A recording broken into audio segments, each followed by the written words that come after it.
कमलं श्रीगुरुर्वस्वांश्च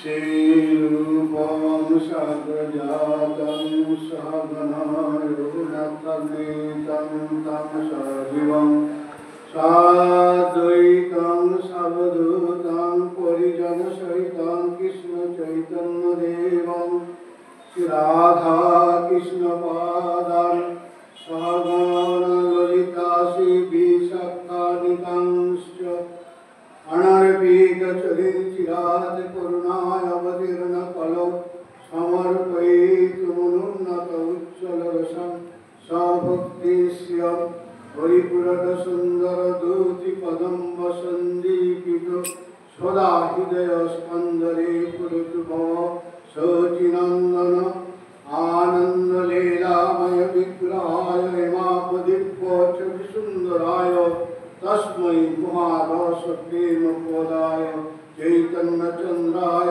नमो नमो नमो ब्रह्मण्यदेवाय गोब्रह्मण्यहिताय च जगद्धिताय कृष्णाय गोविन्दाय नमो नमो मूकं करोति वाचालं पङ्गुलं गयते गिरिं यत्कृपातमहं वन्दे परमानन्दमाधवं जय रूप सनातन भट्ट रघुनाथ क्षितिज गोपाल भट्ट दास रघुनाथ এই ছয় বছরের পরে চরণ বন্দন যাহা হইতে বিঘ্ন নাশ অভীষ্ট পূরণ বাঞ্ছা কল্পতরু ভ্রষ্ট কৃপা সিন্ধু ভয়ে বচন পতিতানাং পাবনেভ্যো বৈষ্ণবেভ্যো নমো সকল শ্রোতা বৈষ্ণবের করি নমস্কার তোমরা সবে মিলে পদধূলি দেহ মস্তকে আমার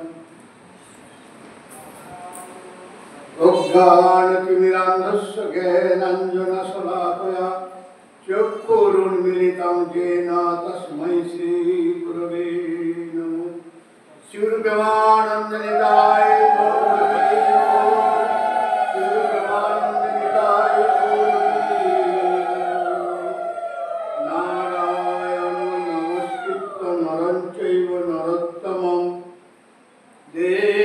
सरस्वती वैष्णव ततो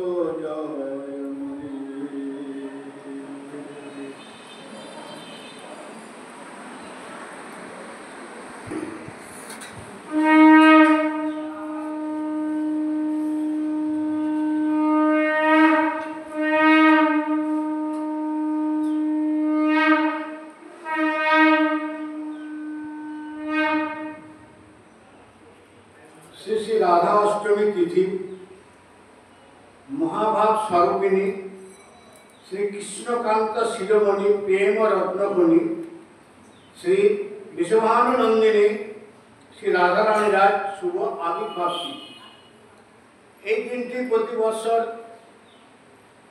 একবার আসেন এবং বিশ্ববাসীর চিত্তে রাধা রানীর মহিমা এবং তার লীলা মাধুর স্মৃতি জাগিয়ে দিয়ে যায়। তাই মহাজন বলছেন এই এমনই একটি তিথি, এই তিথির জন্য বিশ্ব ধন্য এবং বিশ্ববাসিনী ধন্য। যারা এই তিথি উপাসনা করেন, আরাধনা করেন, তারাও ধন্যাতি ধন্য। যারা এই তিথিকে বিশ্বভানুনন্দিনী শ্রী শ্রী রাধারানীর লীলা রূপ গুণ মহিমা শ্রবণ করেন, কীর্তন করেন, তারাও সর্বাধিক ধন্যাতি ধন্য। কারণ এই যে এই পরম পাবনী এই তিথিতে অখণ্ড মহাভাবে শুভ অবতারণ, প্রেমের পরম সার মহাভাব জানি সেই মহাভাব রূপা শ্রী শ্রী রাধা ঠাকুরানী। অখণ্ড প্রেম স্বরূপাসী রাধা ঠাকুরানীর আগমনী তিথি, এটি বিশ্বের মহা পাবনী তিথি। শ্রীহরির আবির্ভাব তিথি অপেক্ষাও শ্রী রাধারানীর আবির্ভাব তিথির মহিমা অধিক। এ যেন সাক্ষাৎ প্রেমের আবির্ভাব তিথি, অধিক গরীয়সী এবং বরীয়সী। এটি কেবল মানে মুখে মুখে বললেই হলো না, এটি শ্রীমন ভাগবতের সিদ্ধান্ত। শ্রীপাদ সুখদেব মুনি মহারাজ পরীক্ষিত সভায় ভাগবত কথা তো কীর্তন করছেন। কোন কোন বংশে ভগবানের কোন কোন অবতার, এইসবগুলি বর্ণনা হচ্ছে। মহারাজ পরীক্ষিত মহারাজ চিন্তা করলেন ভগবানের কোন অবতার ঘটবে, কোন অবতার, সেটি তিনি প্রণিধানপূর্বক শুনতে চাইছেন। কিন্তু সুখদেব মুনি পুরুবংশে ভগবানের কোন অবতারের কথাই তিনি কিন্তু বললেন না। তখন মহারাজ পরীক্ষিত মনে মনে একটু বিষণ্ণ হয়েছেন, ভাবছেন এত বংশ ভগবানের অবতার হলো, কিন্তু আমাদের বংশটি এমন যে বংশটি এতটাই হতভাগ্য যে এই বংশে ভগবানের কোনো অবতারই হলো না। সেবার সুখদেব মুনি তো সর্বজ্ঞ, তিনি সবই জানতে পারছেন। মহারাজ পরীক্ষিত তার মুখ্য শ্রোতা, হতে শ্রোতার মনে যদি কোনো বিষণ্ণতা জাগে তাহলে বক্তার কথায় কিন্তু রসটা ঠিক আস্বাদন হয় না, শ্রোতারও হয় না। এই জন্য সেবার সুখদেব মুনি মহারাজ পরীক্ষিতকে লক্ষ্য করে বললেন, রাজন, আপনাদের বংশে ভগবানের কোনো অবতার জন্মগ্রহণ করেনি ঠিকই, কিন্তু আপনাদের বংশে আছে প্রেমের অবতার। কারণ স্বয়ং ভগবান শ্রীকৃষ্ণ আপনাদের বংশে তিনি দৌত্য করেছেন, মানে সারথ্য কাজ করেছেন। কোন সময় আপনাদের বংশের দাসত্বও করেছেন, আজ্ঞাবাহী দাসের কাজও তিনি করেছেন। সুতরাং এতখানি বশ্যতা যেখানে সেখানে বুঝতে হবে যে কতবারই প্রেমের অবতার। মহারাজ যে বংশে ভগবানের অবতরণ, সেই বংশকে আমি যতখানি প্রশংসা দিতে পারি, যে বংশে প্রেমের অবতার সেই বংশ কিন্তু আমার নিকটে আরো আরো অনেক অধিক প্রশংসনীয়। কারণ ভগবান আনন্দ স্বরূপ, রসস্বরূপ, কিন্তু প্রেম বিনা তাকে তো আস্বাদন করা যায় না। ভগবানকে আস্বাদন করতে হলে প্রেম দরকার। তার দৃষ্টান্ত লীলাকালে সব অসুরেরা প্রেমহীন জীবনে শ্রীকৃষ্ণের সঙ্গে যুদ্ধ বিগ্রহ করেছেন তারা, কিন্তু তাদের হৃদয়ে প্রেম আছে। তারা কি দর্শনে কি অদর্শনে অবিচ্ছিন্নভাবে শ্রীকৃষ্ণ মাধুরী তারা তো আস্বাদন করে চলেছেন। তার জন্যই মহাজনগণ বলছেন, পঞ্চম পুরুষার্থ সেই প্রেম মহাধন, কৃষ্ণের মাধুর্য রস করায় আস্বাদ। প্রেমা হইতে কৃষ্ণ হয় নিজ ভক্ত যশ, নিজ ভক্ত বশ।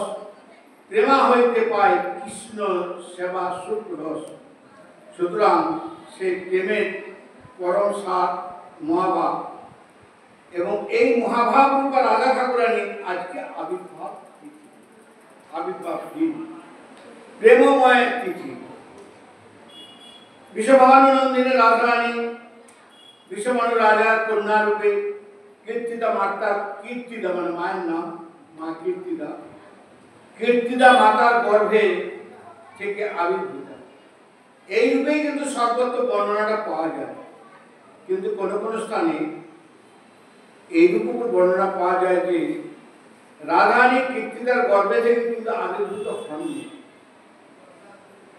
কীর্তিদা যখন আজকের দিনে যমুনাতে স্নান করতে গিয়েছিলেন, তখন কমলের উপরে ভেসে আসছিল রাধারানী, তাকেই তিনি লালন পালন করেন। একথাও ঠিক, কিন্তু এটি হচ্ছে একটি গৌণ পর্বের লীলা। এখানে গোসাইপাদ কদাচিৎ লীলা বলে কিন্তু বর্ণনা করছে। কোন কোন কল্পে এইরূপ হয়েছে, সব কল্পেই ভগবান শ্রীকৃষ্ণের আবির্ভাব ঘটে, রাধারানী অবতার ঘটে। কখন? সেটা ব্রহ্মার একদিন, কারণ তাকে নিয়েই তো যত কিছু বৃন্দাবন যে লীলা, বৃন্দাবনের লীলা তো রাধারানীকে নিয়েই, সব কল্পেই তিনি কীর্তিদানন্দিনী, বিশ্বভানুজা, কিন্তু কোন কল্পেও যে যমুনা ভাসমান, এটি হচ্ছে কোন কল্পে কোন সময় হয়তো হয়তো কেন হয়েছিল, সেখানেও তিনি কীর্তিদানন্দিনী। কিরূপে এটা সামঞ্জস্য না, বলছেন হিমালয় পর্বত হলেন পর্বতের রাজা, বৃন্দা পর্বত কিন্তু পর্বতের রাজা, বৃন্দা পর্বত। তাই হিমাচল পর্বতের জামাতা হচ্ছেন, মানে জামাই, হিমাচল পর্বতের জামাই শিবন মহাদেব। এই জন্য হিমাচল পর্বতের মানে ভেতরে একটা গর্ব আছে, কারণ মহাদেব আমার জামাই, মহাদেবের মতো জামাই যার, তার তো গর্ব থাকারই কথা। বিন্ধ্যাচল রাজা তিনিও পর্বতের রাজা। এখন তিনি মনে মনে চিন্তা করলেন, তোমার যে জামাতার গর্ব, শিব তোমার জামাতা বলে তোমার যে গর্ব, আমি এমন জামাই করব যেন আমার জামাইকে তোমার জামাই পুজো করে। যদি মহাদেব কাউকে ভজন করেন তাহলে কার ভজনা করেন? একমাত্র কৃষ্ণ। কৃষ্ণ ছাড়া তো অন্য কাউকে তিনি ভজনা করেন না, কৃষ্ণেরই তিনি আরাধনা করেন, অন্যভাবে তিনিও তপস্যা করলেন, প্রার্থনা করলেন যেন ভগবান আমার জামাতা হয়, জামাই হয়। এখানে আমাদের গোসাইপাদ এই লীলাটি উল্লেখ করেছেন। ললিত মাধব নাটক আছে, সেই ললিত মাধব নাটকে এই লীলাটি উল্লেখ করা আছে। উনি বললেন ভাগবতে, মানে প্রথমেই আমরা দেখতে পাই এই যে ভাগবত ধর্ম বা ভক্তি, এ নির্মল সারাংসার সত্যম, মানে আপনার কাম, ক্রোধ, লোভ, মোহ, মদ থাক, ভজন চলবে, ভক্তির অধিকার পাবেন, ওগুলো ধীরে ধীরে যাবে, কিন্তু মাস্টারটি যদি থাকে তাহলে কিন্তু ভক্তির কোনো অধিকার থাকবে না। তাই নির্মল সারাং শতাং, ভগবান প্রথমেই এই ভাগবতের মানে প্রথমেই লেখা আছে, এখানে দেখা যাচ্ছে যে মাৎসর্য করে বৃন্দা মহারাজ, মানে বৃন্দা পর্বত রাজা আর কি, হিমাচলের সঙ্গে কৃষ্ণকে জামাতা রূপে পাবেন। কারণ এটা কিরূপে সম্ভব? রসেনবাদ বলছেন এটি কিন্তু মাৎসর্য নয়, মাৎসর্য আলাদা জিনিস। অন্যের উৎকর্ষ দর্শন করে চিত্তে যে একটা জ্বালা বা অসহনশীলতা, সেইটিকে বলা হয় মাৎসর্য। তাই যেখানে অন্যের উৎকর্ষ দর্শন করি, মানে নিজের সেই রূপ বা ততোধিক উৎকর্ষ লাভের জন্য সাধনা করা হয়, সাধনা করা যায়, তাকে মাৎসর্য বলা হয় না, সেটি কিন্তু সাধনায়। এই জন্য বৃন্দা পর্বতের সাধনা করেছিলেন তিনি, সাধনা করার জন্য তিনি সাধনা ফল পেয়েছেন।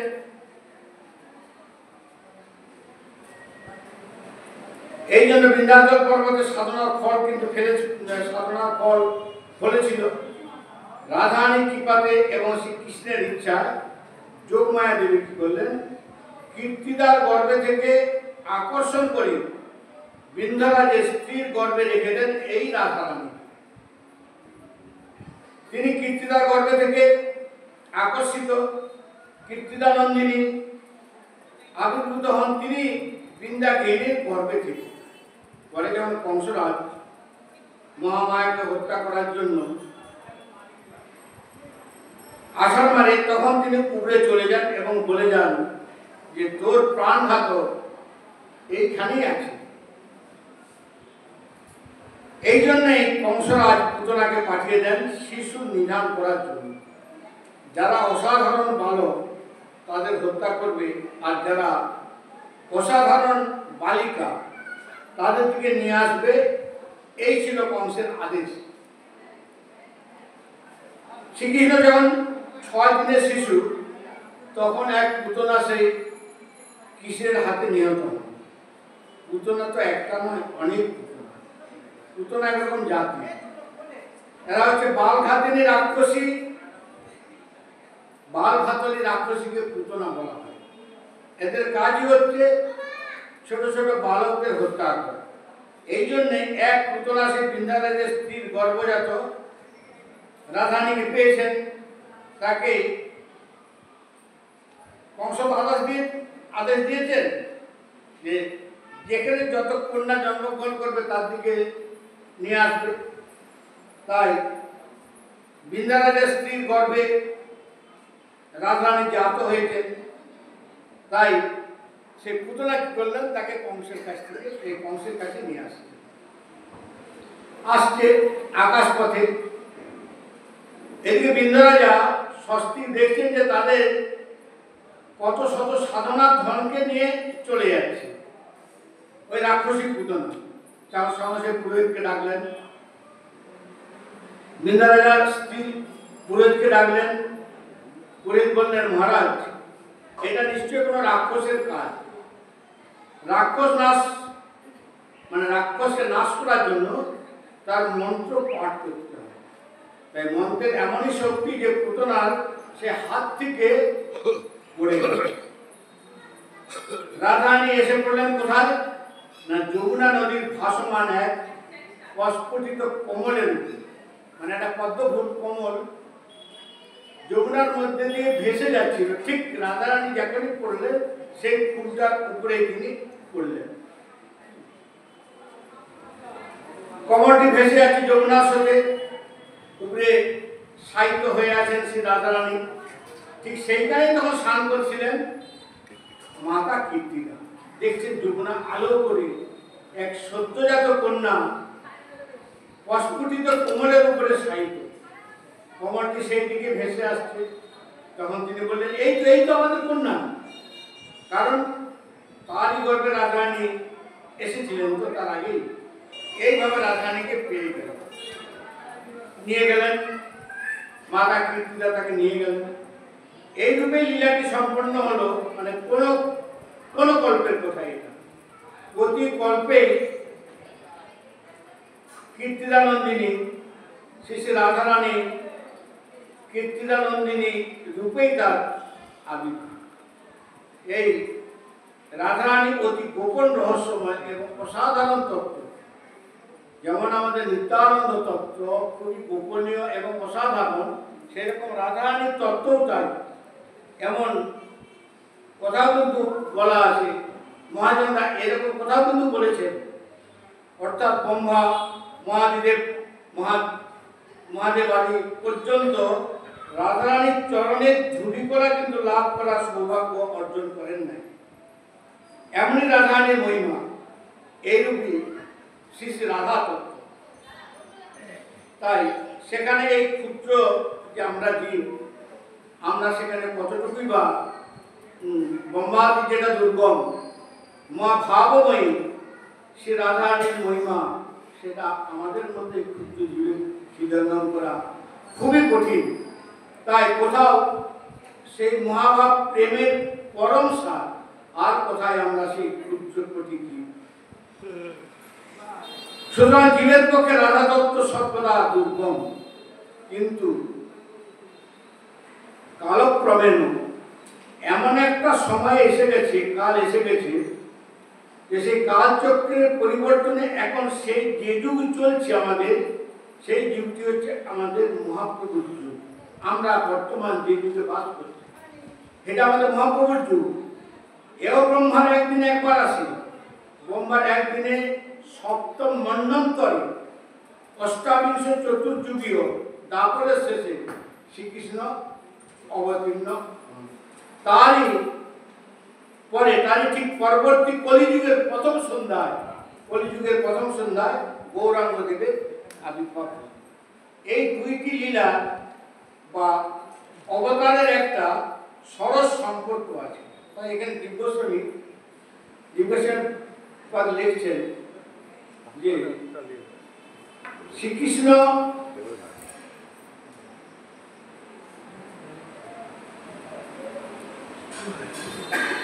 তার অর্থ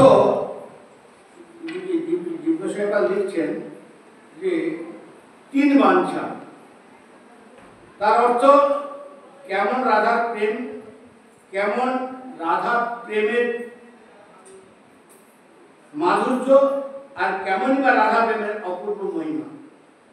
তাই কৈছন রাধা প্রেম, কৈছন মধুরিমা, কৈছন ভাবেত্তীয় বোধ, এইটি সর্বদামোদর বলছেন যে এই 3 বিষয়ে গোবিন্দের লোভ জাগে। তাই লোভটা তো বেশি দিন থাকতে পারে না। যার অন্তরের লোভ জাগ্রত হয়, তাই লোভনীয় বস্তুকে প্রাপ্তির জন্য সেই লোভ তাকে ত্বরান্তরিত করে, তাড়াতাড়ি সেই লোভটাকে মেটানোর জন্য চেষ্টা করে। ওই সময়টি তারপরে শেষ, আর এটি কলির প্রথম সন্ধ্যা। মহাপ্রভু এলেন, আস্বাদন করলেন কৈছনা রাধাপ্রেম, কৈছন মধুরিমা। তার আনুষঙ্গিক প্রেমময় কইল ত্রিভুবন। সেই প্রেম কি প্রেম? মহাজন বলছেন, যদি গৌর না হতো কি মেনে হইত, কি মেনে ধরিতাম দিন। সে রাধার মহিমা প্রেমের রসসীমা জগতে জানাতো কি, আর কেউ ছিল না। এই জন্যই প্রজ্ঞানন্দ সরস্বতীপাদ চৈতন্য চন্দ্রামৃত গ্রন্থে এই শ্লোক উল্লেখ করেছেন। শ্রীকৃষ্ণ চৈতন্যচন্দ্র তিনি পরম বদন্যতা ভাবে সবার এই কলিযুগের আরাধনার বিষয়বস্তু করে দিয়েছেন। এটি কলিযুগের জীবের পরম সৌভাগ্য। এই জন্য আমাদের রাধা মহিমা প্রজ্ঞানন্দ সরস্বতীপাদ শ্রী শ্রী রাধা রস সুধানিধি গ্রন্থে সুন্দরভাবে আলোচনা করেছেন। হে আমার চিত্ত তুমি সাধু হও, এমন রাধাবিধন্য দ্রুতম মুপাশ্রয়। এ রাধা নামক পরম বস্তুকে তুমি শীঘ্রই আশ্রয় করো না। কেন না, শ্রীকৃষ্ণের আশ্রয়ের কথা সব শাস্ত্র, সব মহাজন কিন্তু বলেছেন। আপনি আবার মাঝখানে রাধা আশ্রয়ের কথা কেন বলছেন? তার উপরে বললেন, কেন বলছি জানেন? ওর মধ্যে কতগুলি এই প্রকারের প্রেমের যে গুণ আছে, কয়েকটি গুণের কথা বলছেন না। মঞ্জুষা ভাবাম স্বভাবতী কোমল, মঞ্জুষা ভাবা অধিক কল্পনা নিকুঞ্জ। তিনি হচ্ছেন এই নিকুঞ্জ রসে কল্পলতা স্বরূপা। তাই এই কৃপারস পুঞ্জমের মানে অদ্ভুত কৃপারস পুঞ্জমের ব্যঞ্জিকা হচ্ছেন শ্রী রাধারানী। আরেকটি বললেন, হে চিত্ত তুমি তো অসাধু, এইভাবে প্রেমময়ী শ্রী রাধারানীর আশ্রয় গ্রহণ করা তোমার যায় না। অর্থাৎ জগৎ জীবকে শিক্ষা দিচ্ছেন রাধা পদাশ্রয় আশ্রয় করতে। রাধা পদাশ্রয় আশ্রয় করতে শিক্ষা দিচ্ছেন। তাহলে রাধা পদাশ্রয় আশ্রয় করতে গেলে চিত্তটিকে কি করতে হবে? চিত্তটিকে সাধু রূপ করতে হবে। তাহলে তুমি সাধু হয়ে যাও না। সাধু কাকে বলে? কে সাধু? আমরা জানি যে যারা এই গৃহাশ্রম মানে গৃহের আশ্রম ত্যাগ করে বৈরাগ্যাশ্রম মানে বৈরাগ্য গ্রহণ করেন, তারাই সাধু। কিন্তু ভাগবত অন্য কথা বলছেন। মহারাজ অম্বরীশকে সাধু বলছেন। শশাগরা পৃথিবীর তিনি রাজা, শশাগরা পৃথিবীর রাজা, তাকে কিন্তু সাধু বলছেন। অম্বরীশ মহারাজ শশাগরা পৃথিবীর রাজা। তাই শ্রীমন নারায়ণ দুর্বাসা মুনির কাছে পৃথিবীপতি রাজাকে বলছেন সাধু। সেইখানে কিন্তু আমাদের দিব্যসেনপাল সাধু শব্দের ব্যাখ্যা লিখেছেন যে সাধু কারা? গৃহে, বনে, আশ্রমে যেখানেই থাকুক না কেন, যারা ধর্ম, অর্থ, কাম, মোক্ষ বাসনাকে নিঃশেষে ত্যাগ করে প্রেম ও ভক্তি পরায়ণ হতে পেরেছে, ভক্তি লাভ করতে পেরেছেন। সাধু শব্দে শ্রী জীব গোস্বামী বলছেন যে সেখানে কেবলমাত্র সাধু হও এই কথাই বলছেন না, উনি বলছেন আরেকটি কথা, উপাশ্রয়। উপাশ্রয় অর্থাৎ উপসমীপে। এই কথাটি তাৎপর্য এই যে রাধারানীর চরণ যদি আশ্রয় করতে হয়, তাহলে এই যে সাধুর লক্ষণটি ভাগবতে বলেছেন, কেবলমাত্র এই রূপ লক্ষণে লক্ষণান্বিত হয়ে চলতে হবে। তাহলে কি হতে হবে, কি হওয়া চাই না, বললেন উপাশ্রয় অর্থাৎ রাধা আশ্রয় নিতে গেলে গুরু প্রদত্ত মঞ্জুরি স্বরূপে জাগরণটা চাই, গোপী হতে হবে। এই জন্যই উপসমীপে বলা হচ্ছে যে উপসমীপের নিকটে আশ্রয় গ্রহণ করো। তাহলে এখানে সাধু বলতে স্বরূপের জাগরণ নিয়ে রাধারানীর চরণ স্মরণ মনন করতে হবে। এই জন্য সাধু আমরা দেখতে পাই, মানে শাস্ত্রে আমরা দেখতে পাই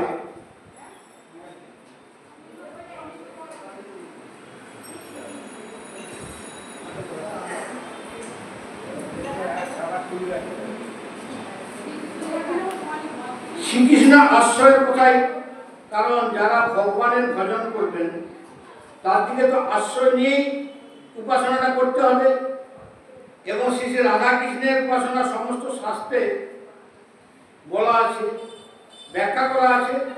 কিন্তু এখানে উনি রাধারানীর আশ্রয়ের কথাই বলছেন না কেন, তার কারণ স্বরূপ দামোদর শ্রী রাধারানীর কতগুলি গুণের উল্লেখ করেছে। কৃষ্ণ পাদপদ্ম আশ্রয় করতে হবে ঠিকই, কিন্তু কৃষ্ণ পাদপদ্ম আশ্রয় করে কিছুকাল ভজন করার পর আপনি যে বস্তুটা লাভ করবেন রাধারানীর আশ্রয়ের আভাসে, সেই বস্তুটা কিন্তু হয়ে যাবে। রাধারানীর মানে আভাসে, রাধারানীকে আশ্রয় করলে তার আভাসে সেটা হয়ে যাবে। এমনই রাধা তত্ত্বের মহিমা। এই জন্যই ঠাকুর মশাই বললেন, রাধিকার চরণ রেণু ভূষণ করিয়া তনু গোনা আসে পাবে গিরিধারী। যদি গিরিধারী কৃষ্ণের আশ্রয় গ্রহণ করে ভজন করেন তো অনায়াস মানে আয়াস লাগবে। সাধন পরিশ্রম চাই, সাধন পরিশ্রম ব্যতি রেখে ভগবানের করুণা কখনো নেমে আসে না। ভগবানকে পাওয়া সম্ভব নয় না কেন, মহাজন দৃষ্টান্ত দিচ্ছেন, যেমন ইক্ষুদণ্ড। সেই ইক্ষুদণ্ড ভগবানও সেগুলো কৃপারসপূর্ণ। ইক্ষুদণ্ডকে পেশন করতে হবে,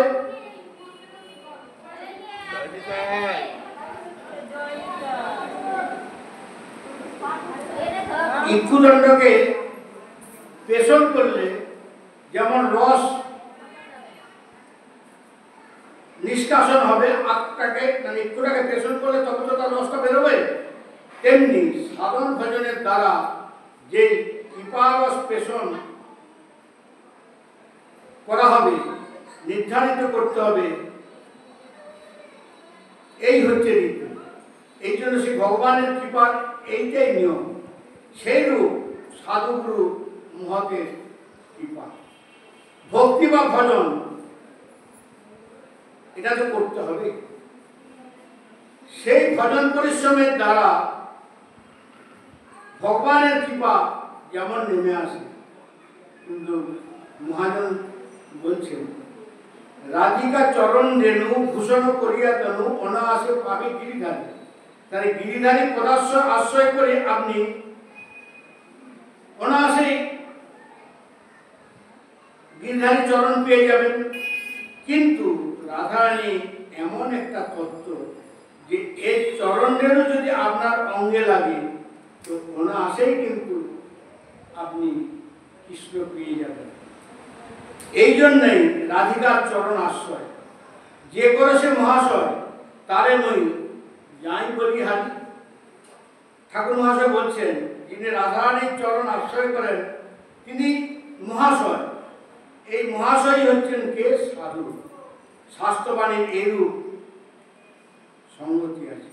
সত্য যেহেতু সাধু যিনি রাধারানীর চরণকে আশ্রয় করেন, ওই আশ্রয়ের উপরে প্রথমে একটা গুণ দেখাচ্ছে।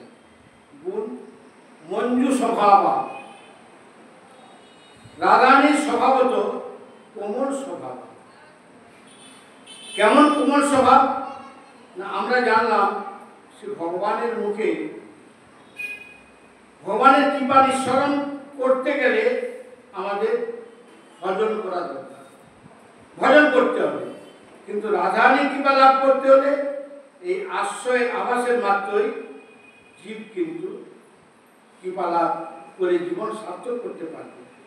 যেখানে ভক্তি নাই সেখানে ভজন নাই, যেখানে দৌরাত্ম্য আছে সেই রূপ জীব আশ্রয়ের আবাস পর্যন্ত যেখানে নাই সেখানে শ্রীমতী কৃপা দৃষ্টিও সেখানে নাই। এ বিষয়ে একটা সত্য ঘটনা এখানে উল্লেখ করছেন যে এই ব্যক্তির বংশ পরম্পর, মানে এক ব্যক্তি তার বংশ পরম্পরটা বৃন্দাবনে আছে, মানে ব্রজবাসী হয়ে তারা আছে। হ্যাঁ, অনেক আগে থেকে। পুরাকাল এক পাঞ্জাবি যুবক তার স্ত্রীকে খুব ভালোবাসতেন।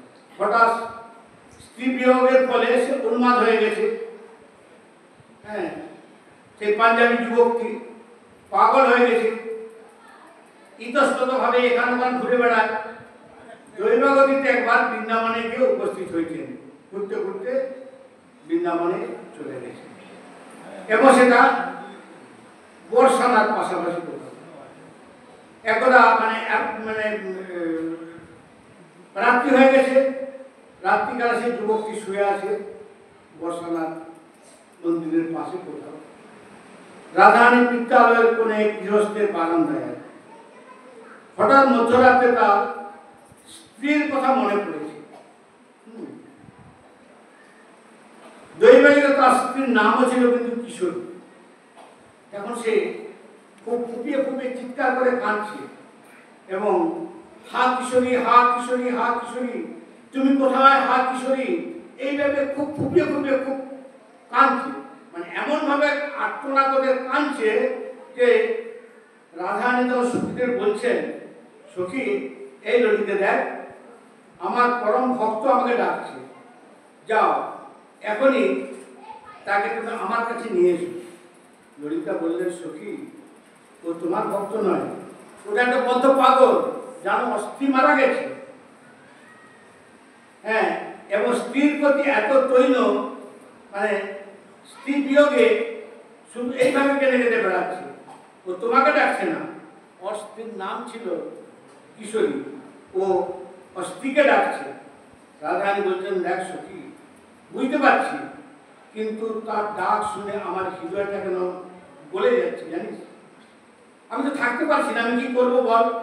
তাই সব প্রেমিক ভক্তরাও আমার এখানে হা কিশোরী তুমি কোথায় বলে যদি ডেকে থাকেন, মানে নামা পাশে অজমিলকে তিনি কি দান করলেন? শ্রীমন নারায়ণ বিষ্ণু দেশে যমদূতকে, বিষ্ণুদূত এসেছেন, এসে যমদূতকে তাড়িয়ে দিলেন। যমদূতেরা তো নিয়ে যাচ্ছিলেন, কারণ বিষ্ণুদূতেরা তাকে তাড়িয়ে দিলেন। সেখানে বিষ্ণুদূত এলেন, সঙ্গে সঙ্গেই অজামিলকে তারা নিয়ে গেলেন না। কেন নিয়ে গেলেন না? নিয়ে যেতে এলেন, অথচ কেন নিয়ে গেলেন না? অজামিল নাম গ্রহণ করেছেন, নামাভাস। নাম গ্রহণ, এখানে বলছেন নাম গ্রহণ করাটা দু প্রকারের। হ্যাঁ, একটি হচ্ছে কেবল নাম উচ্চারণ, আরেক পা স্নেহ সংযুক্ত নাম গ্রহণ। এই কেবল নাম কীর্তন করেন যারা, তারা বৈকুণ্ঠে যান, মুক্তি পান। আর যদি নামাভাস হয়, অপরাধ না থাকে, তবে সেবা পান। যদি সেবা পেতে হয় তাহলে প্রেম চাই, তখন প্রেম অর্জন করতে হবে, ওইখানে নামাভাস। এই জন্যেই ছেড়ে চলে গেলেন বিষ্ণু। এসেছিলেন অজামিনকে আনতে, কিন্তু না নিয়ে চলে গেলেন।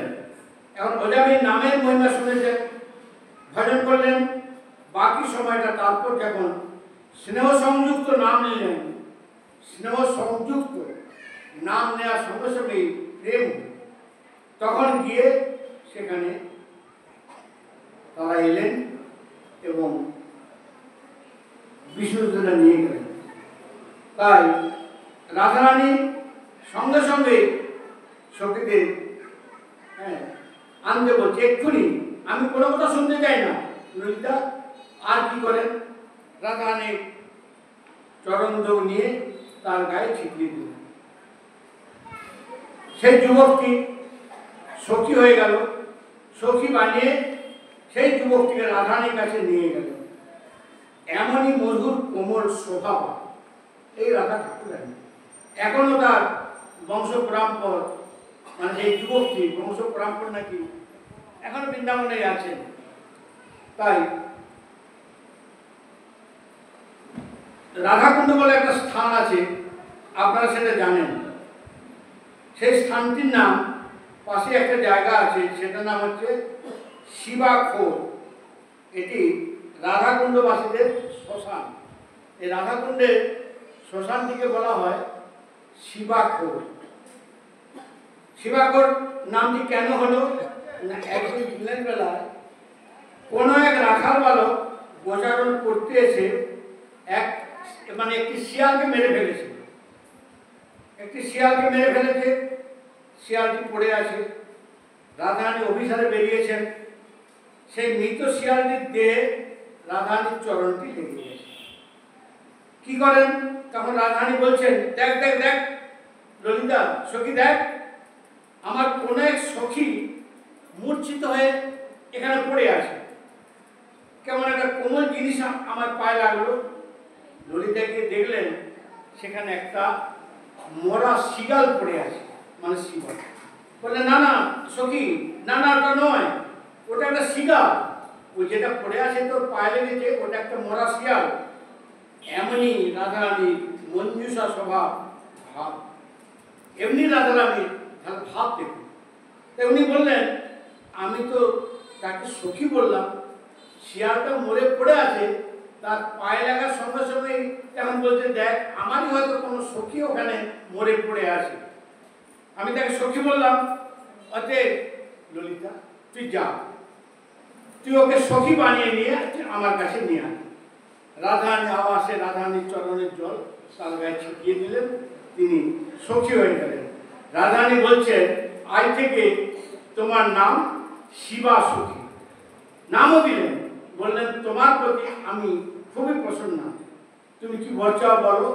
যেমন শিবা সখী বর চাইলেন, হে রাধে, তোমার এত করুণা যে তুমি আমাকে সখী বানিয়ে তুমি তোমার চরণে আমাকে তুমি টেনে নিলে। যখন বর চাইছি, বলছি তো এমন বর দাও যেন আমার মৃতদেহ যেখানে পড়েছিল সেই জায়গায় যাদের মৃতদেহ পড়বে, সে যেই হোক না কেন, সে সখী দেহ প্রাপ্ত হয়ে যাবে, মানে সখীত্ব প্রাপ্ত হবে তাদের দেহ। এই জন্য শিবাখোর দাহ করা হয়। এখন সেই জায়গাটা আছে রাধাকুণ্ডের পাশে। বৈষ্ণব ভক্ত এই জন্য রাধাকুণ্ডে বাস করেন, এবং অত্যন্ত রাধাকুণ্ডের দেহটা থাকলে সেই দেহটা মানে সৎকার করা হবে, দাহ করা হবে ওই শিবাখোর। বললেন তথাস্তু, এই বললেন। তাহলে মঞ্জু স্বভাব, এমনই রাধারানীর স্বভাবটা কোমল। এটি যেমন জীবের উপরে পাপি তাপি পাতকি আমাদের উপরে তাই, এমনকি তার এই যে মঞ্জুষা স্বভাব শ্রীকৃষ্ণ পর্যন্ত ব্যাপক। শ্রীমতী রাধারানীর এই মঞ্জু স্বভাবটিকে অবলম্বন করে শ্রীমন মহাপ্রভু রাধাভাবে বলেছিলেন, আমি কৃষ্ণপদ দাসী, দেহ রস সুখ রাশি, আলিঙ্গিয়া করে আত্মসুখ, কিবানা জ্ঞান দর্শন, জানেন আমার তনুমন, তবু দেহ মোর প্রাণনাথ, না করি আপন দুঃখ সবে বাঞ্ছি তার সুখ, তার সুখে আমার তাৎপর্য, মোরে যদি মিলে দুঃখ তার হইল মহাসুখ, সেই দুঃখ মোর সুখবর্জ্য।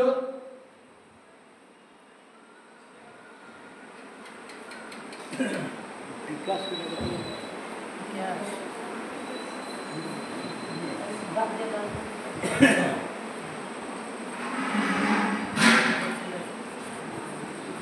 কে বলতে পারে? মঞ্জুষা সভা রাধারানীর ভাব নিয়ে মহাপ্রভুর কিন্তু আবির্ভাব।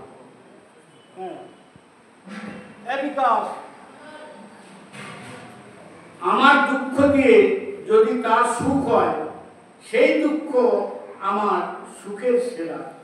সেই দুঃখ মোর সুখ, যে নারীর বাঞ্ছা কৃষ্ণ, তারে রূপে সকৃষ্ণ, তারে না পাইয়া কাহায় হয় দুঃখী, মুই তার পায়ে পড়ি, লঙ্ঘ যাও তাতে ধরি, ক্রীড়া করাও করো তারে সুখী।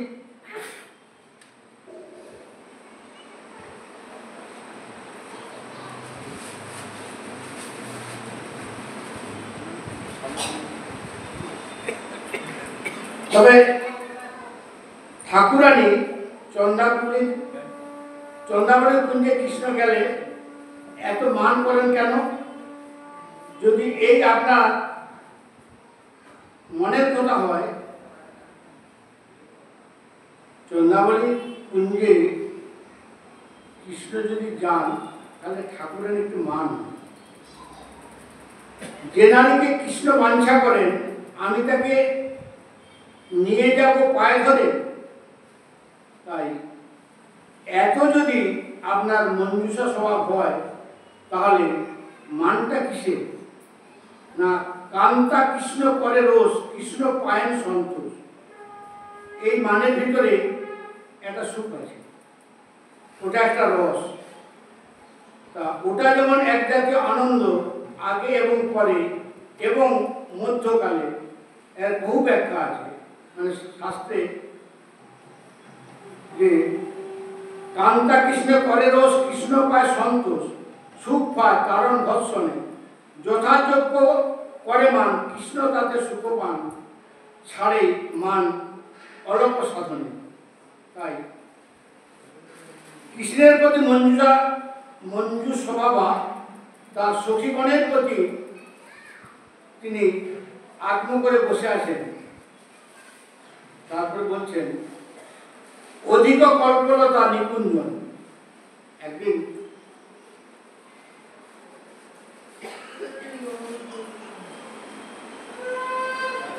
চন্দাবলী কুঞ্জ থেকে একজন সখী এসে বলছে,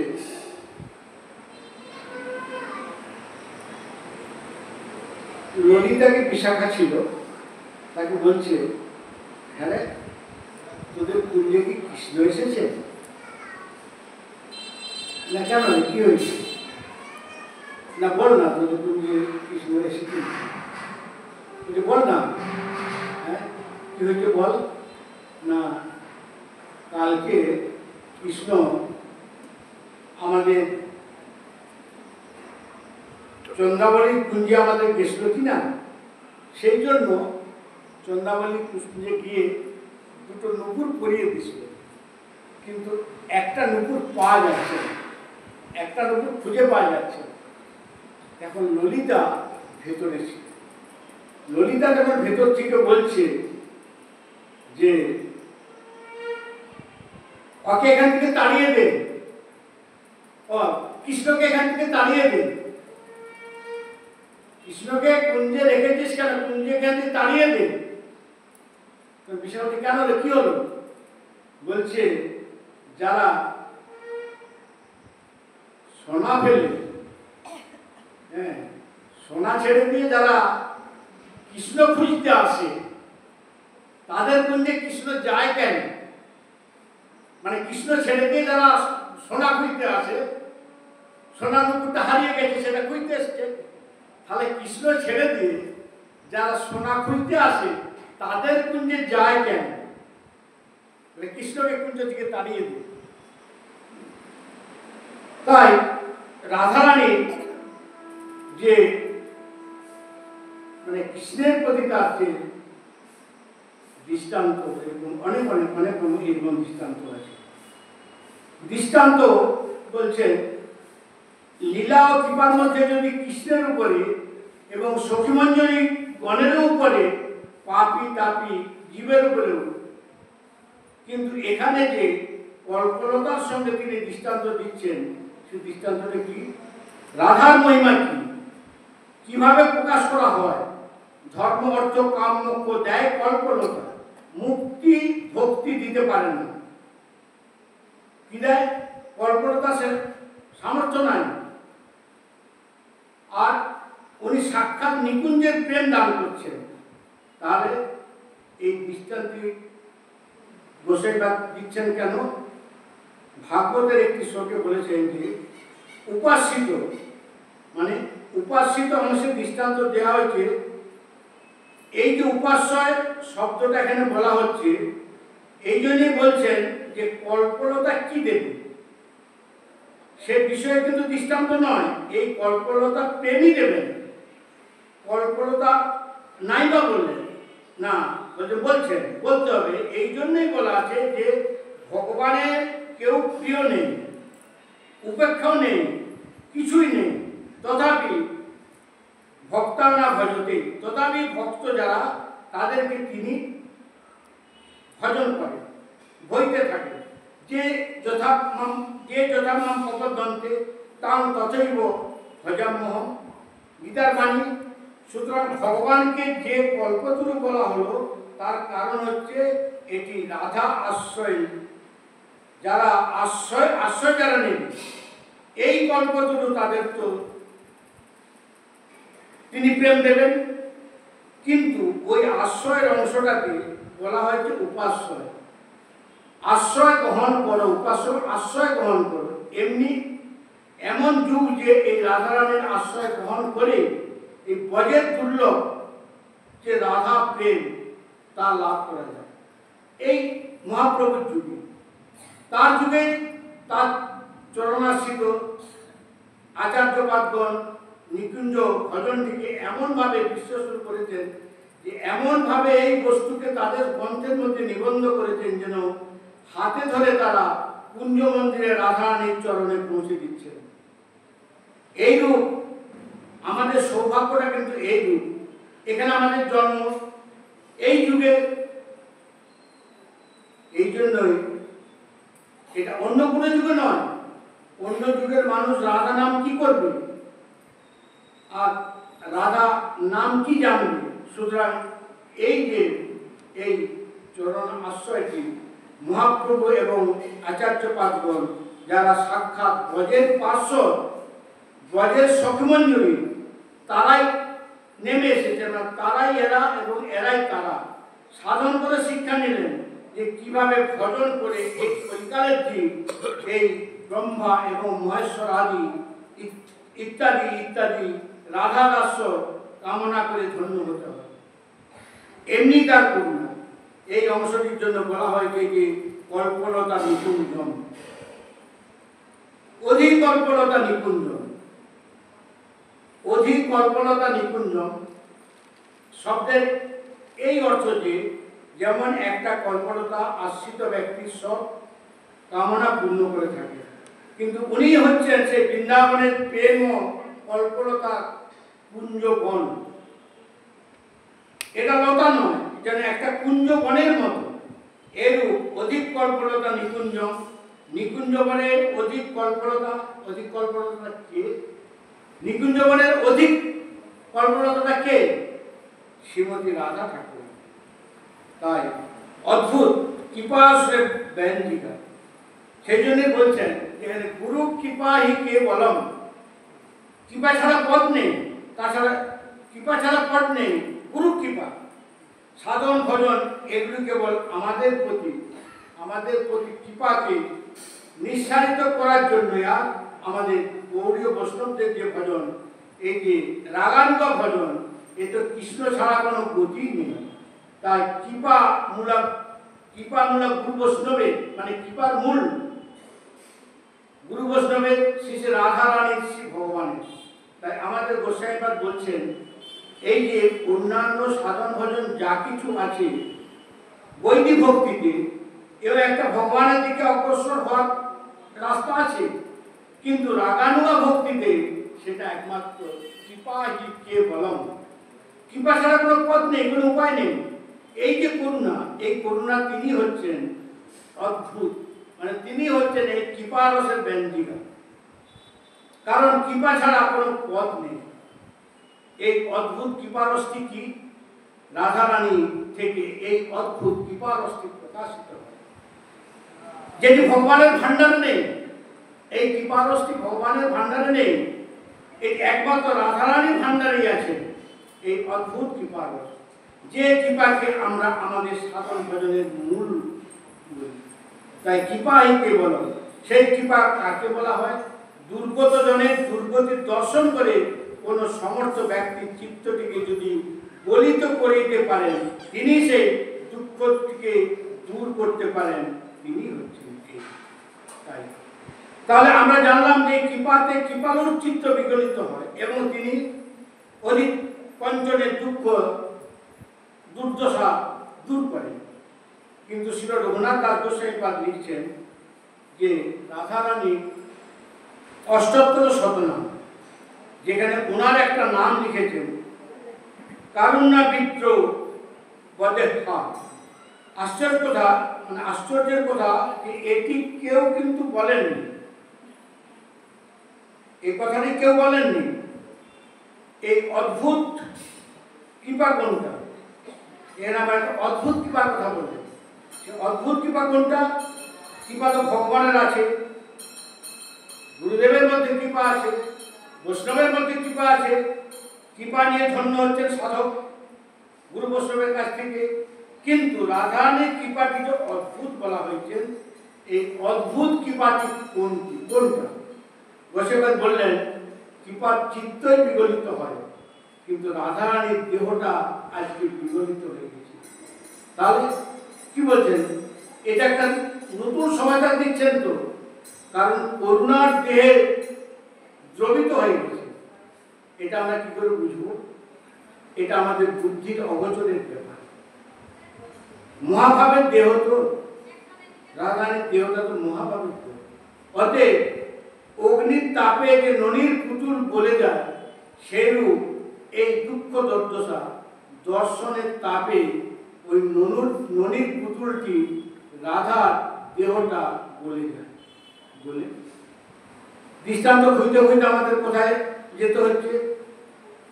এই দৃষ্টান্ত সাক্ষাৎ হচ্ছে মহাপ্রভু। শ্রীমন মহাপ্রভু বিগ্র করুণা, মানে বিগলিত, রাধা বিগলিত, সেটি আমরা কিভাবে বুঝবো? যারা কৃপা করবেন তারা তো আগে দুর্গত জনের দুঃখটা দেখবেন, চিত্তটা বিগলিত হবে, তাকে কৃপা করবেন, সে ধন্য হবে। এই কৃপা তো লাভের কথা। কিন্তু মহাপ্রভু যে রাধাবা অঙ্গীকার করলেন করুণার, এটি বিশেষ ভাব। অতএব করুণাকে অঙ্গীকার করা হলো, রাধার করুণা অঙ্গীকার করে গৌরাঙ্গ এই যে বিনা সাধনার প্রেম দান করলেন, এই প্রেম দানের রহস্যটি দেখবেন শ্রীপাদ সনাতন গোস্বামীপাদের বৃহৎ ভাগবতামৃতি। সাধন ভজন করে প্রত্যেকটি সাধক যেমন প্রেম পেতে পারে, এ একটা সাধারণ নিয়ম। এই ছাড়া প্রেম পাওয়া যায় না।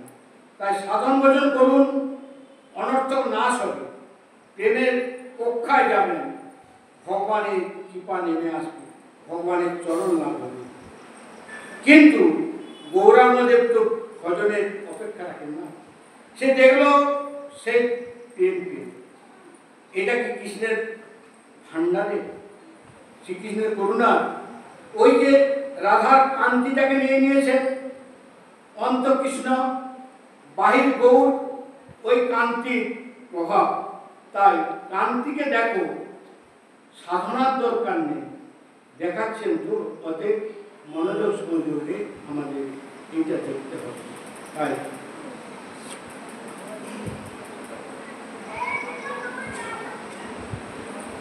শ্রীমন মহাপ্রভু মানে গৌরাঙ্গদেব রাধারানীর ভাব কান্তি নিয়ে তো কৃষ্ণের স্বভাব, তাই কান্তি নিয়েছেন, দেখিয়ে দিয়েছেন যে এত মনোযোগ দৃষ্টান্ত দিচ্ছে যে কবি কর্ণপুর চৈতন্যচন্দ্র যে নাটকে লিখছেন সার্বভৌমের উক্তিতে বলছেন ভগবান ইচ্ছা করলেই কৃপা করতে পারে, ইচ্ছা না করলে তো কৃপা করা যায় না। তাই ভগবানের ইচ্ছাধীন যে করুণা, ইচ্ছা করলে তো করুণা হবে, না করলেও হবে।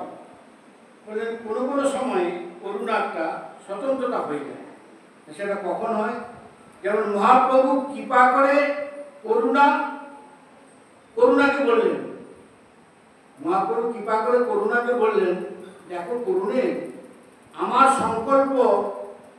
সংকল্প এই যে আমি সারা বিশ্বকে আমি প্রেম দেব, অতএব তুমি যেখানে পারো আমাকে বিলিয়ে দাও। তখন করুণা স্বতন্ত্র এবং ভবতীত। তাই মহাপ্রভু তার দৃষ্টান্তে বলছেন দাক্ষিণাত্যে ভ্রমণকালে, মানে দাক্ষিণাত্যে যিনি যখন মহাপ্রভু ভ্রমণ করছেন তখন বড় বড় মানে পণ্ডিতগণ ছিলেন, মানে তার্কিক পণ্ডিত, মানে তারা তর্ক করতেন খুব। তো সকলে মহাপ্রভুকে পরাস্ত করে সেই দাক্ষিণাত্য থেকে তাড়াবে এরকম একটা যুক্তি করছে। কারণ যারা দেখছেন তারাই বৈষ্ণব হয়ে যাচ্ছেন, মহাপ্রভু যারা দেখছেন তারাই নাম প্রেম নিচ্ছেন। কিন্তু ওই স্থানে তার্কিকরা কি ছিলেন? তারা স্বার্থ। তাহলে সবাই যদি বৈষ্ণব হয়ে যায় তাহলে সেই যে তার্কিকেরা তারা খাবে কি? তাই বড় বড় তার্কিক পণ্ডিত চারিদিকে সব বসে কোমর বেঁধে মহাপ্রভুকে পরাজিত করবেন। মহাপ্রভু সকলের মাঝখানে বসে কৃষ্ণ নাম করছেন, কৃষ্ণ কৃষ্ণ কৃষ্ণ কৃষ্ণ। তার্কিক পণ্ডিতেরা এসে একজন অন্যকে বললেন, এই তুই মহাপ্রভুকে কি বলবি বলছিস, বল, ওই কথা বল। আরেকজন বলছেন, আরে একটু অপেক্ষা করুন, দেখ না উনি কেমন ভাবে বিপদে কৃষ্ণ নাম করছেন, হ্যাঁ, এবং কৃষ্ণ নাম করছেন, তার সঙ্গে কাঁদছেন। আরে ওর কান্নাটা তো স্থির হোক। সেখানে মহাপ্রভু কৃষ্ণ কৃষ্ণ বলে কাঁদছেন এবং দুনয়নে অশ্রুধারা বইছে।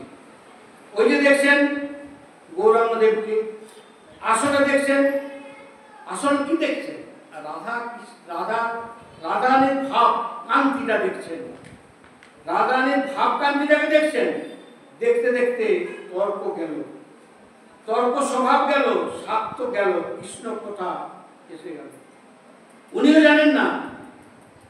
এই দেখি চৈতন্যের কৃপা মহাবল, এটাই হচ্ছে চৈতন্যের কৃপা। সকলের মাঝে চিৎকার করে মহাপ্রভুর পায়ে লুটিয়ে পড়লেন সেই তার্কিকেরা, হে সন্ন্যাসী, আপনি দয়া করুন, আপনার মধ্যে যেন আমরা সবাই হা কৃষ্ণ বলে জানতে পারি।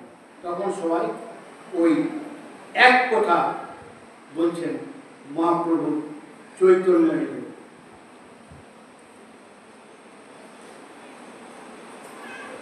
ভগবান যখন বৃন্দাবন লীলা শেষ করে চলে গেলেন, তারপরে 100 বৎসর রাধারানী বিরহ দশা ভোগ করেছিল। একবার নারদ তো চতুর্দিকে ঘুরে বেড়ায়, নারদের মনে কি করবে না, নারদের বাহন ঢেকি, এই ঢেকি চল, শান্তি এবং প্রেম এবং ভক্তি কথা আছে সেইখানে চল, নিয়ে চল। ভক্তি বলতে প্রেম, ভক্তি বলতে বৃন্দাবন। তো ঢেকি সেই দেবর্ষী পাত্রকে বৃন্দাবনে নিয়ে আসছে। বৃন্দাবনে প্রবেশ করতে যাবেন, এমন একটা অগ্নির স্ফুলিঙ্গর মতো আসছে, মানে অনেক অনেক হাজার হাজার সেন্টিগ্রেড ডিগ্রির মতো, মানে তার উত্তাপটা, সেই উত্তাপটা যখন আসছেন দেবর্ষী পাদ কিন্তু ভেতরে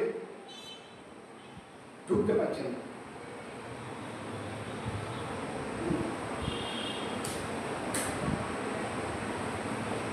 নারদ ভাবছেন তাই তো, এই যে আগুনের উত্তাপ, এই আগুনের উত্তাপের উৎসটা কোথায়?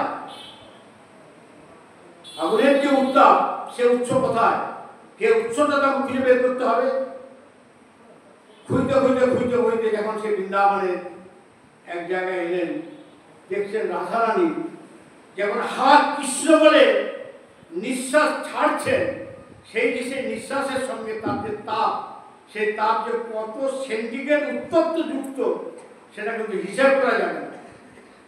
তখন তিনি বললেন, একই অবস্থা। অবাক হয়ে গেলেন যে না, এই অবস্থা আমাকে একটা তো মীমাংসা কিছু করতেই হবে। 100 বছর এইভাবে রাধারানী কাটিয়েছেন। তখন নারদ কি করলেন, দেখি চলো বলে দ্বারকা এসে পৌঁছেছেন। দ্বারকা এসে পৌঁছেছেন, সেখানে রাধে গোবিন্দ নাম ধরেছে। রাধে গোবিন্দ, রাধে গোবিন্দ, রাধে গোবিন্দ রাধে, জয় রাধে গোবিন্দ, রাধে গোবিন্দ, রাধে গোবিন্দ রাধে। হঠাৎ করে দ্বারকাধীশ রাজপ্রাসাদ থেকে শুনতে পেলেন কে যেন রাধা নাম করছেন।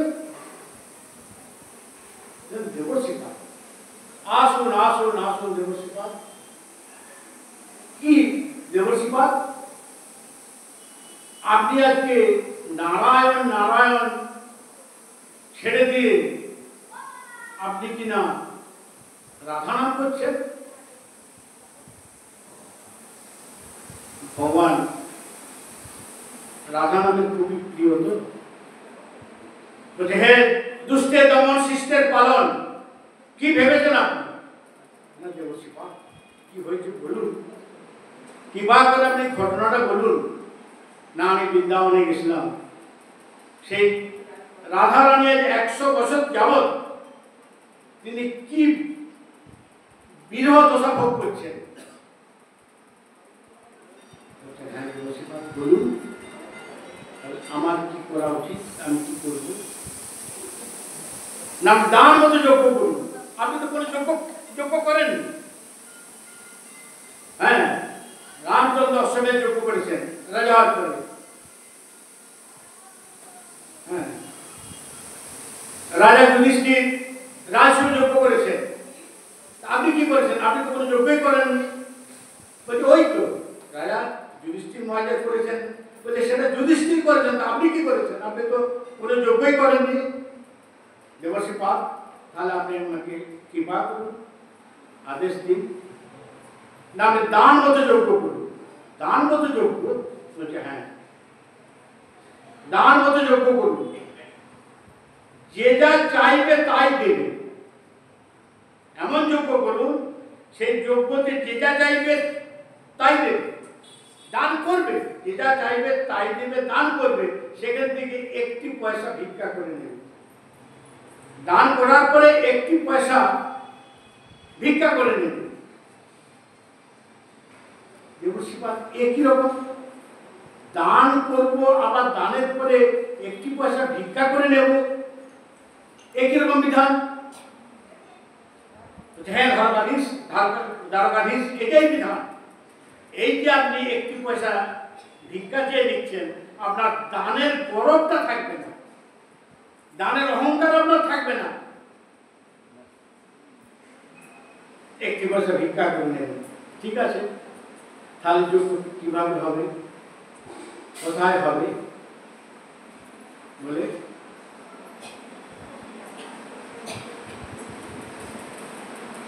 সোমনাথ ভগবান যেখানে যোগ্য যে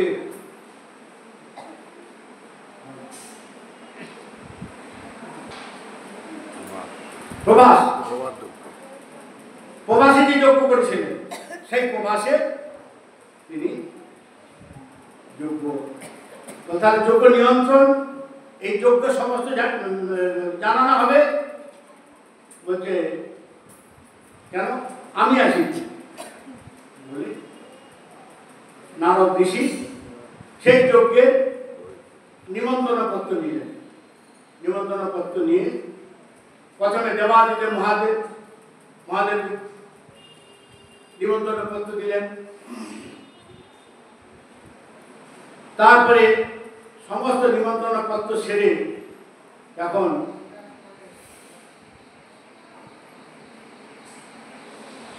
কৃষ্ণ ভগবান বলছেন, দাদা বৃন্দাবনে তো নিমন্ত্রণ করা হয়নি,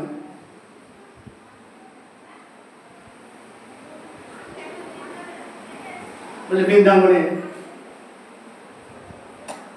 নিমন্ত্রণ করবেন, কিন্তু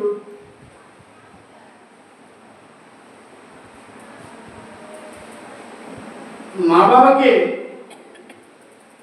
যজ্ঞের নিমন্ত্রণ চিঠি আমরা কি করে লিখব?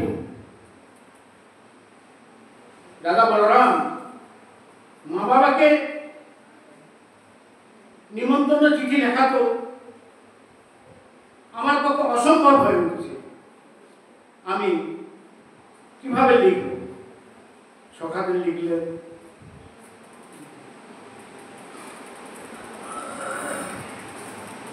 নারদ সকলকে, নন্দ মহারাজ, যশোমতী মা, বালক সখাদের সবাইকে নিমন্ত্রণ করলেন। বালকদের নিমন্ত্রণ করলেন।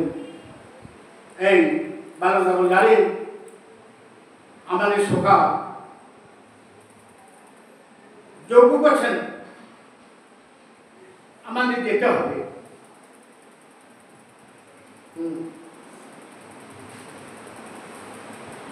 বলে সেই সখাগণ কত ফল মূল জোগাড় করেছেন।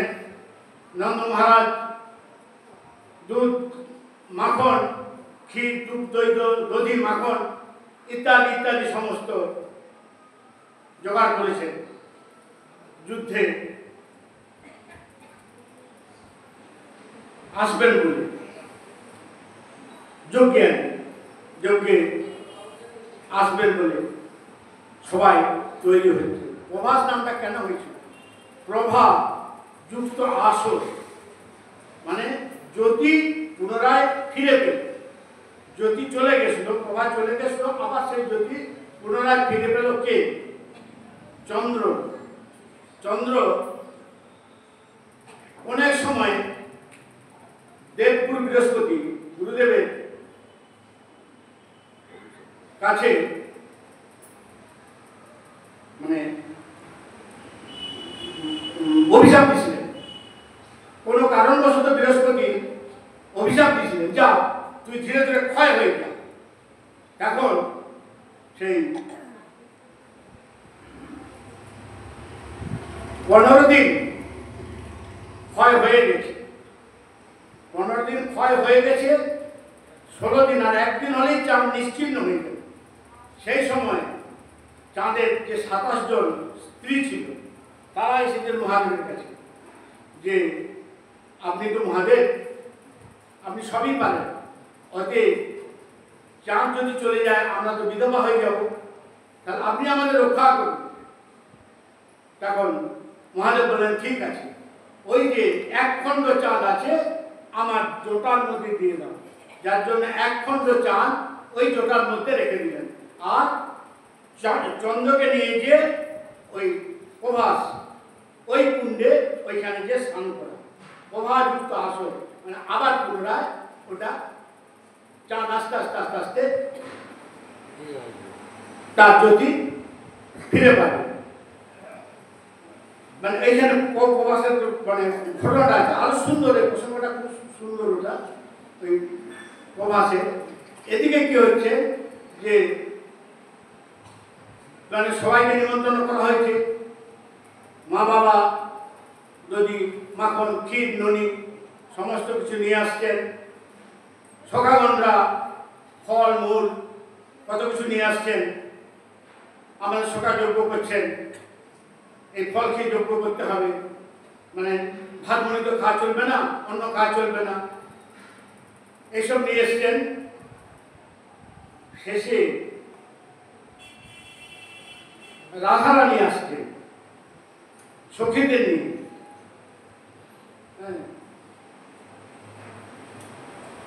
বিনা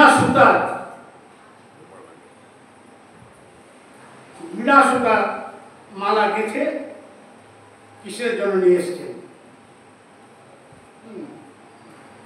যখন সকালা প্রবেশ করেছেন,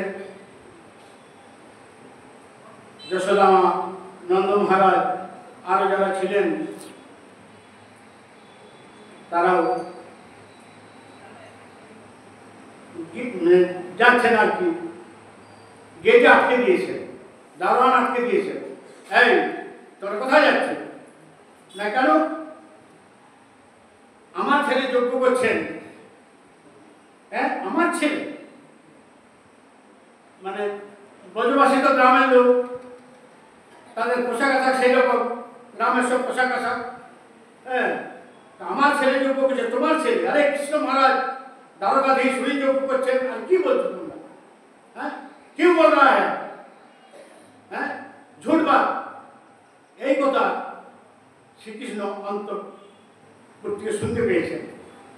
যখনই শুনতে পেয়েছেন সঙ্গে সঙ্গে ছুটে এসেছেন, এসে ওনাকে অভ্যর্থনা করেছেন। গোপাল ছুটে এসেছেন, গোপালকে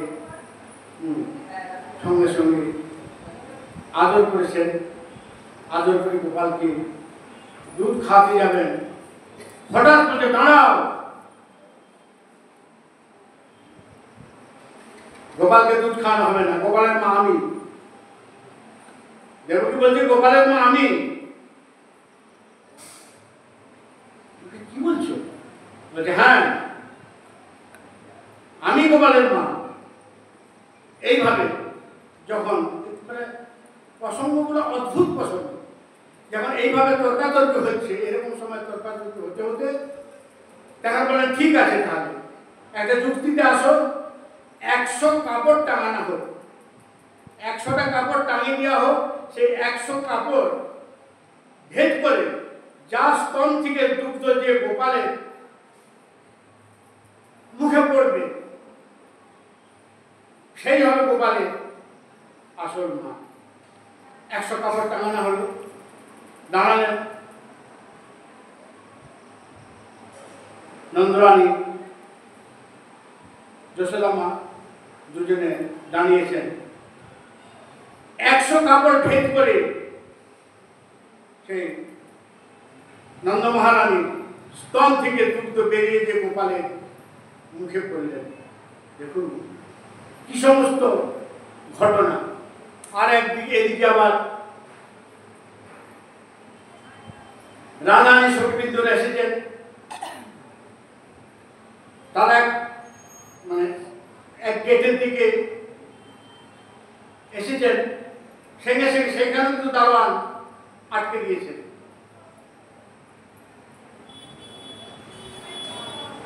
দারোয়ান যেতে দিচ্ছেন না, সেখানেও আটকে দিয়েছেন।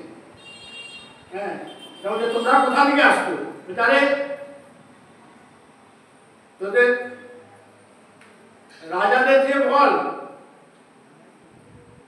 বৃন্দাবন থেকে कुछ माया भरा है। মানে দারোয়ান তো প্রথমে একটু কাটুমিটু করে কিছুক্ষণ সেই কবিদের সঙ্গে তর্কাতর্কি করে যে ভগবান যজ্ঞে বসছিলেন, খবর দিলেন। ভগবান শ্রীকৃষ্ণ বলরাম করলেন, দাদা তুমি যজ্ঞ দেখো, বৃন্দাবন থেকে কারা এসেছে আমি দেখি। সঙ্গে সঙ্গে এসে দেখলেন, দাঁড়িয়েছেন, বললেন আপনার ওই রূপ তো আমরা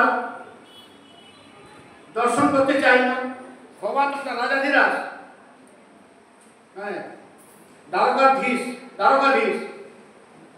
বুঝলেন, আপনার ওই রূপ আমরা দর্শন করতে চাই না। তবে সেই বৃন্দাবনে বংশীবদনধারী সেই বংশীবদনধারী রূপ আমাদের দর্শন করা। এইভাবে সেই রূপ দর্শন করালেন, দর্শন করিয়ে সকলকে নিয়ে সেই লীলা কিন্তু ওইখানে শেষ করলেন। অনেকে বলেন যে তাদের সঙ্গে শেষকালে মিলন হয়নি, দেখা হয়নি, কিন্তু ভগবান সকল মা বাবা সখাগণ এবং নিজেদের গোপীগণদেরও নিয়ে একসাথে ওই প্রবাস ওই যজ্ঞতে সব মিলন করিয়েছিলেন। ভগবান কত সামর্থ্যবান তিনি তো সবই পারেন। সেই সবটাই আজকে আমাদের এই প্রেম ঠাকুরের রাধা রানী তার শক্তিতে আজকে ভগবান তার রূপ কান্তি সমস্ত ধরে কলিযুগে এলেন, এনে গৌর প্রেম, যে প্রেম তিনি দিয়ে গেলেন এটা অন্য কোনো যুগে কোনো সময় কিন্তু ছিল না। সে রাধার প্রেম অত্যন্ত গোপনীয় ছিল। সেই রাধার প্রেম, সেই প্রেম এই কলিযুগের কলি মানুষকে ভগবান দিয়ে গেলেন। তাই জন্যে ওই যে 3 বাসনা ছিল যেটা তার প্রজে পূরণ হয়নি, শ্রী রাধার প্রেম কেমন, সেই প্রেমের মহিমা কেমন, সেই প্রেমের কৃপা সুখে তিন বাঞ্ছিত ধন ব্রজে না হইল পূরণ, নদিয়াতে করল উদয়। তাহলে এখানে একটা প্রশ্ন এসে যেতে পারে যে তাহলে এই নাম কি কোনো সময় ছিল না? বলছে হ্যাঁ, অন্য যুগও ছিল, কিন্তু তখন সেসব যুগের সত্যতে তার দাপনের মানুষের সামর্থ্য ছিল। তার যদি বলা হতো তোমরা বসে বসে হরিনাম করো, তাহলে তারা কিন্তু বিশ্বাস করতো না। সেসব সময়ে মানুষের যে সামর্থ্য ছিল, যজ্ঞ করার সামর্থ্য ছিল, তপস্যা করার সামর্থ্য ছিল, ধ্যান করার সামর্থ্য ছিল, কিন্তু এই কলিযুগে মানুষের কোনো সামর্থ্যই নেই। আর সবই যা কিছু পাবেন সবের মধ্যেই ভেজাল। প্রত্যেক ভেজাল দিয়ে তো কোনো কিছু ভালো কাজ হয় না। যার জন্য মহাপ্রভু বিচারক রায় রামানন্দ স্বরূপ দামোদর উকিল বসেছেন, নির্ণয় করতে দিয়েছেন মহাপ্রভুকে, বলো জীবের কি হবে, কলিযুগের কি উপায় হবে, তারা কি করবে? না হরের নাম হরের নাম হরের নাম ওইব কে বলো, কলেও নাচতেব গতির অন্যতা। একমাত্র হরিনাম ছাড়া এই কলিযুগের আর অন্য গতি নাই নাই নাই। যার জন্য নাচতেব 3বার বলা হলো। এইভাবে তারা রাধা কৃষ্ণের মিলিত তনু, মানে রাধা এবং কৃষ্ণ দুজনের মিলিত তনু গৌর হয়ে এই আমাদের কলিযুগকে, বিশেষ করে আমরা আরো ভাগ্যবান কেন, আমরা যেইখানে আছি তিনি রেখেছেন এই স্থানে, এই জায়গায় তিনি আবির্ভাব হয়েছিলেন। এইভাবে তিনি জগৎকে উদ্ধার করে দিয়ে গেছেন। সকলের চরণে দণ্ডবোধ প্রণাম। আবার আগামীকাল থেকে সেই ভগবান শ্রীকৃষ্ণের লীলা আবার চলবে। জয় নিতাই, জয় গুরু।